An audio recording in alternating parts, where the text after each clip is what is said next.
Every game I play, I have to platinum it. But why is that? Trophy hunting, achievement hunting, or 100% is the act of completing a series of specific tasks set out by developers in order to obtain a final coveted 100% task. These tasks range from completing every mission a game has to offer, hunting and obtaining every collectible, and specific challenges like completing the game on the hardest difficulty and without dying. In this video, I'll be focusing on trophy hunting on PlayStation systems, but the points made can be applied to any form, such as Xbox and Steam achievements.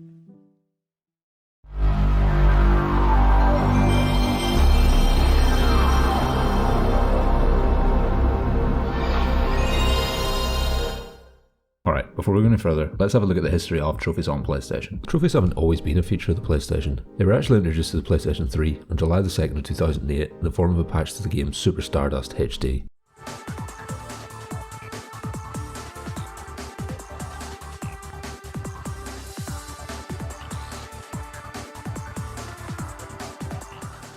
So Super Stardust HD was kind of like a 3D asteroid. It was released in 2007, so the trophy list for it contains 2 gold, 3 silver and 9 bronze trophies. Now you compare that to the trophy list of today and it actually seems quite small. There's actually a more noticeable exclusion, and that's the Platinum trophy. As for the first game to feature a Platinum, well, that's a game some of you might remember. Now funny, once again, this is a trophy list that was implemented via a patch, and the Platinums actually something I've achieved a couple of times now on different accounts myself. The first time I platinumed it was on the PS3, but I remember the second time doing it in the Nathan Drake collection, and for anybody that's played that on the brutal difficulty, you'll know that it was really well tested.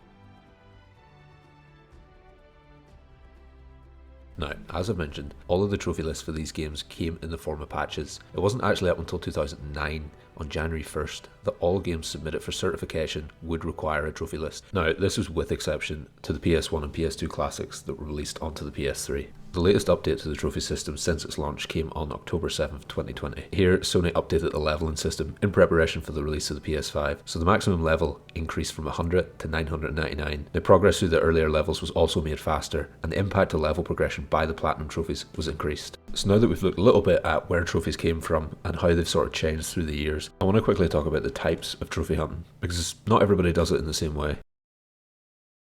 So, the hunt begins again. Alright, so I think trophy hunters can be broken down into 3 categories. So first, we have hunters who choose to platinum specific games that they enjoy. Now, these hunters I think are indifferent to the percentage displays of their trophy list. So if they love a game enough, they will go for the platinum trophy. It's nothing more than to complete every challenge the game presents, potentially in order to get as much content from the game as possible. Where they differ from the following 2 categories is they don't force themselves to continue to play and grind out trophies on games that they're no longer enjoying. You could also sort of class these hunters as normal, or people with a life. So that leads us into the next category of hunter, and that's those who want to platinum every game they play. Now, the reasons for this can vary, and we'll go into more detail on them later, but for now they can be described as those who feel the need, or in some cases compulsion, to get the plat on every game they play, whether or not they're actually enjoying it. Now, in case you're wondering what I'm talking about when it comes to percentages, most games with a DLC will have specific trophies for that DLC, and when you look at your overall completion of a game in your trophy list, it'll display a percentage. Now that percentage includes the trophies in the DLC, so the previously mentioned Platinum Hunters will simply go for the Platinum in the game, but aren't actually that interested in their overall percentage. So even though they've got all the trophies in the base game, including the Platinum, their trophy list will only display something like 70%. With that understanding, we can start to look at the most depraved of hunters, the 100%ers.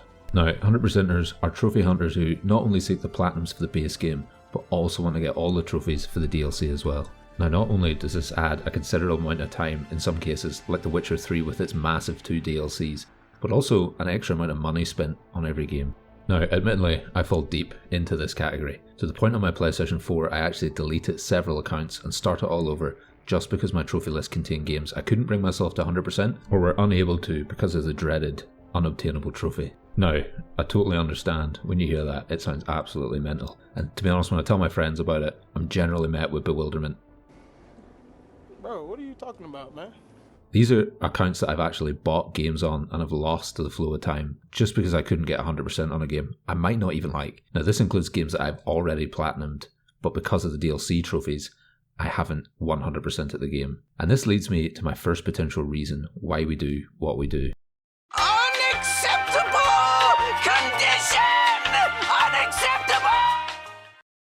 Alright, well, maybe not full-on psychosis, but there has to be an element of a compulsive disorder in there.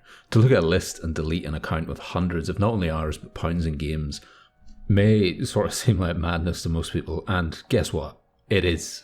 I mean, even at the time I realised how ridiculous it was, but I still did it multiple times. And when the PlayStation 5 released and I was able to beat off all the single mothers reaching for the PS5s on the shelves to get for their brain-rotted wains, I decided to start fresh with a new account, put the past behind me and just play games the way I want it, platinum the ones I enjoy, leaving the ones I don't to rot at measly percentages. This lasted until I platinumed the first game I bought for the console. But to this day, 34 platinums in, I have stuck to it. Ignore Alien Isolation. I'm working on it, but it takes time when I uninstall the game every time the fucker jumps out of a vent.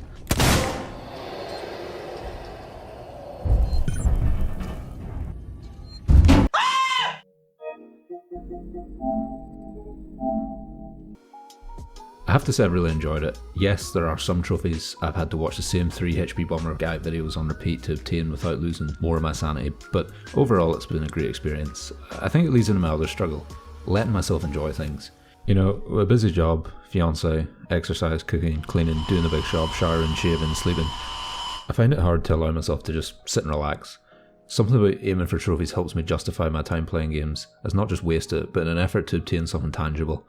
An endgame, not just mindless hours doing things for fun. It's a hard habit to break.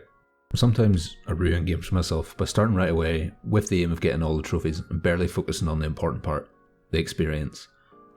And that's something I've really tried to implement with my PS5 account. My sort of rule is play the game first. No guides, no looking at trophy lists, no looking at ad-filled articles with every location of Kratos' old loincloths. Just relax, enjoy the ride, and start the grind afterwards. Even that might seem a bit unhinged to a lot of people, but that's just where I stand. One of my many varied and niche, slightly unbearable to those around me quirks. Right, well, to be honest, after all that self-analysis, that's probably just a me thing. But let's move on to something that affects most people.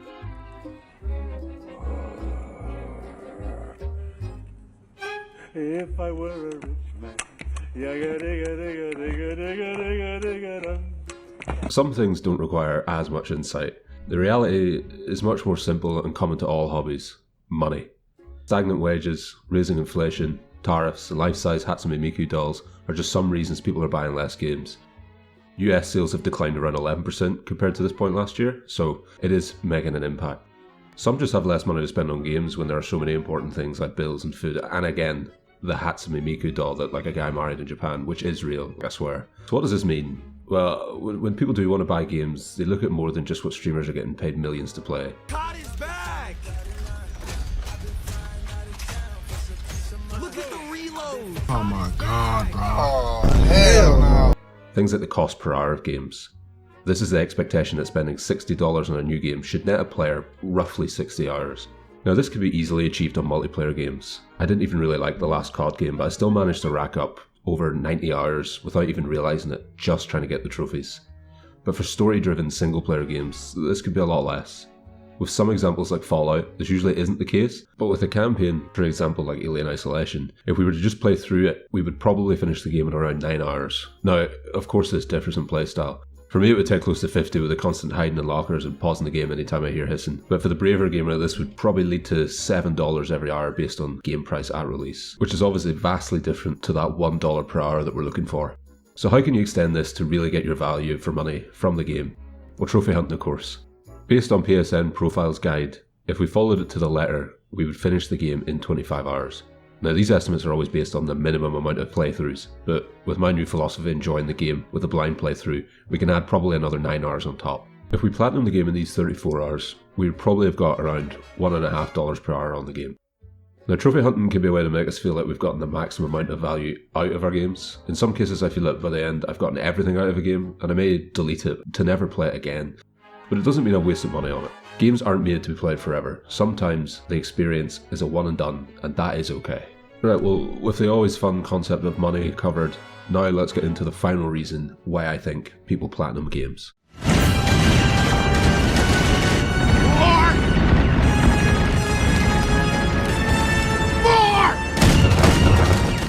I think gamers challenge themselves in a variety of ways. Some speedrun, some play in the hardest difficulty. And these can actually be trophies in games in of themselves, such as Resident Evil 2. where there are trophies for finishing the game in certain times and difficulties in order to achieve S rank. Sometimes people don't even think trophies are hard enough, so they make them more difficult for themselves. Maybe when all's said and done they feel a bit more satisfied or they've achieved something with the added weight. This isn't something I commonly fall into, but have been known on occasion to, like in Horizon Forbidden West. I felt the game worked better as hard as possible to really push me to find as much and upgrade as much as possible to complete it.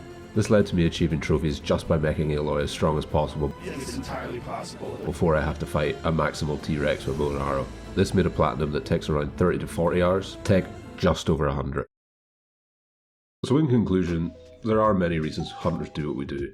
I've only delivered a few of them, and to be honest, most of them are based on my own personal experience. Regardless, I think we all do it for the same reasons: enjoyment and pride. Recently, Sony are even giving people physical incentives to platinum games, such as the merchandise exclusive to those who platinum the upcoming Ghost of Yotai. Now obviously this is not for free, this is Sony we're talking about, but still, for some this could factor into their reasoning. In my time, I found an amazing community of like-minded doughballs who discuss and work together to achieve these sort of meaningless goals, and to me that is a massive aspect. Trophy hunting isn't a lonely affair. From forums to the many YouTubers posting videos on how to achieve the millions of trophies out there, I've loved being part of a small community, and I can't wait to continue. And I really hope that you either take up the hobby if you haven't already, or continue it, because it is a lot more crack with more people. But please share in the comments why you trophy hunt. I'd love to hear if there's other reasons that I haven't really particularly got into.